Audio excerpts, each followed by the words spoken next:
I promised my 50th subscriber that whoever was my 50th subscriber, when I hit that mark, I would do a review of their choice. And FIlmBadgers, another review duo, happened to be my 50th subscriber. They responded and said that they wanted me to review the movie Serenity, the science fiction with Nathan Fillion.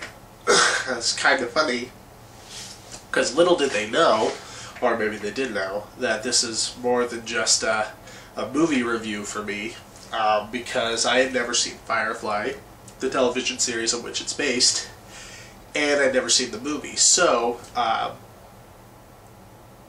I not only had to watch just the movie, but I also had to watch an entire television series to be able to properly review the film, in my own opinion. I know the movie is supposed to stand alone, but I had known of the series for a while, and I had always said that if I was going to watch the movie, that I would watch the show first.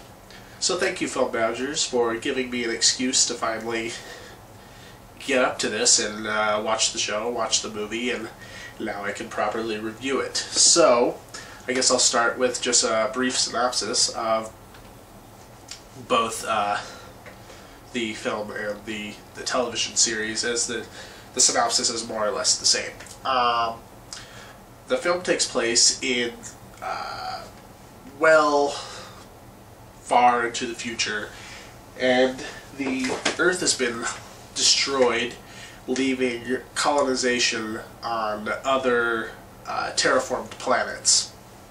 And there is something called the Alliance, which is basically the major government that is trying to create order and peace through this sort of reckless colonization process that is somewhat not controlled by law yet. So it's sort of become a new, the new Wild West, the new final frontier, where people are just sort of creating things as they go.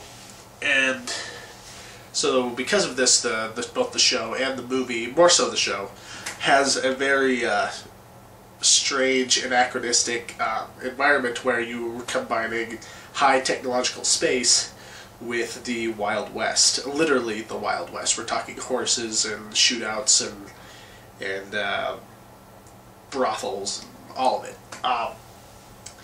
And the main character is played by Nathan Fillion, who some might also know from the television series Castle, which is a little newer. I think it's a network television show.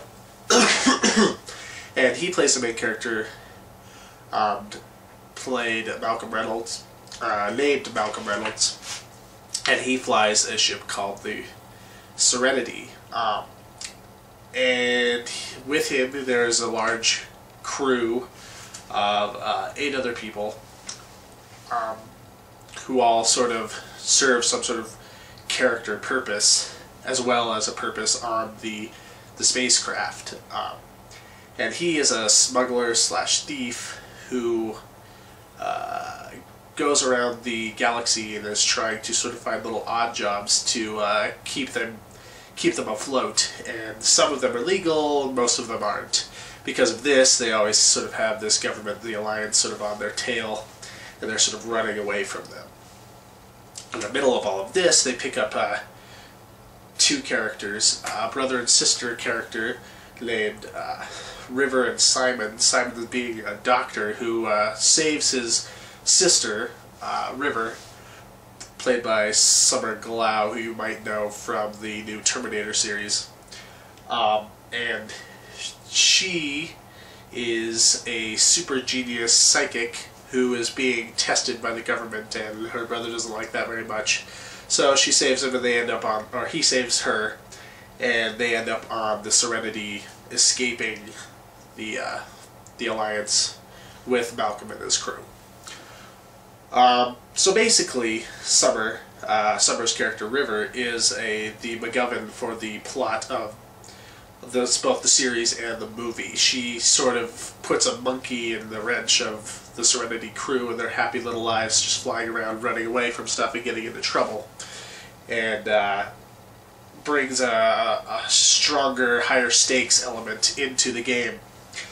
Some of the crew are okay with this and very interested to see where these characters are going to go, and some of the crew actually resent this quite a bit.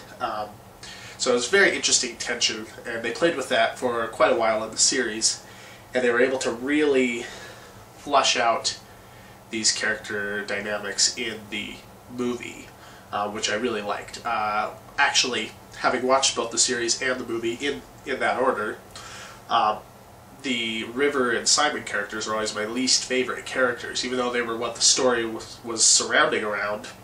I found their characters to be somewhat less likable and sort of harder to penetrate since they were so shrouded in mystery, where I immediately sort of connected to some of the other characters, like the Malcolm Reynolds character, or Wash, who is the pilot of the ship, and some of these other characters that have a bit more humanity, a little bit more humor to them.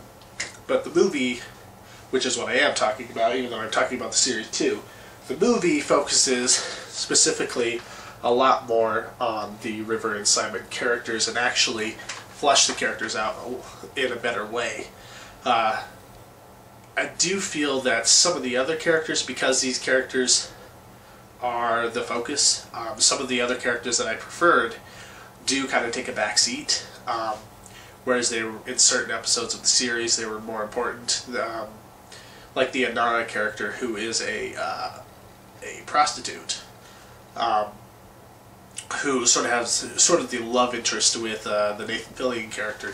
She definitely takes a backseat in the movie. They introduce her at one point in the movie, and then after her initial scene of introduction, she kind of barely feels like she's in the movie ever again. And so I guess as far as a flaw or whatever, that would be something I could point out. And that happens to a few other characters too, but specifically the Anara character. She wasn't necessarily one of my favorite characters, but I felt like one of the promises of the series was her relationship with Malcolm, and I felt a little bit cheated that didn't get further addressed in the film, seeing as how the film is supposed to wrap up the entire thing. But with that said, I will say that I did like the movie quite a bit. I thought that it was hoot and holler. I thought that they upped the ante of the original television show, and really was able to really utilize their budget well. Be able to have some really fun battle sequences and some really fun sci-fi special effects that they couldn't do in the original series due to budget constraints. So with a movie where they had some, $28 million plus to be able to work with, they were able to explore this universe a little bit more and be able to really show what it looks like. Whereas the television series only hinted at that. So I did like that quite a bit. I thought the action especially was a lot more intense in the movie than it was in the series. Also, there is some great character moments also in the movie as there was in the series, specifically with Malcolm. I did notice though that they turned Malcolm into more of a brooding character in the movie. He seemed a little less carefree, a little less happy-go-lucky than he was in the series.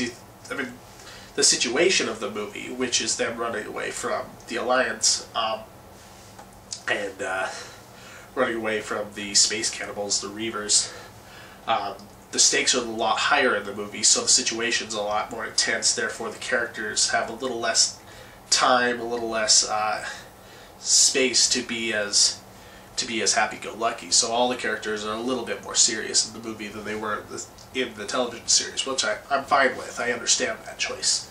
And you still do get those Joss Whedon moments of humor and laughter and things like that. And that helped a lot. But yeah, I'd have to say that I enjoyed this movie quite a bit. A week ago, I had never seen the TV show. I had never seen the movie. And now I own both. I'm converted. I'm a fan. I like Joss Whedon quite a bit.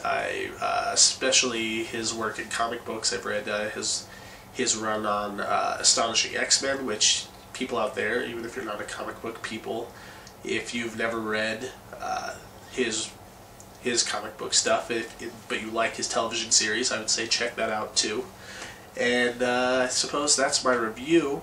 Thank you, FIlmBadgers, for subscribing, and I hope you enjoyed this review. And to the rest of you out there, keep coming along, and we have more current movie reviews up next week, including a earlier review, early for us since we do video release. We're going to be reviewing the movie Toy Story 3, so watch out for that. I'll see you guys.